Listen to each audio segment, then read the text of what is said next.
Lighthouse. This is the Blackburn laser lane bicycle tail light, and I already put one on the C1 Pro. I call it the Cairo. Oh, whoops, did I say that? Okay, now what we have here is the mount, and the way you want to put it on there is with the slotted ends facing up. It has a Phillips head screw right there and a nut that it runs into that's slotted into the plastic.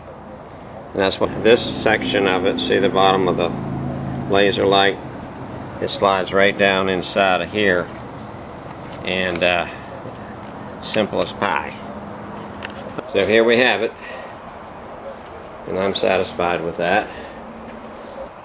Okay, let's see, I gotta get that out of the way, this cable. So I'm going to take this cable and put it up on the front there.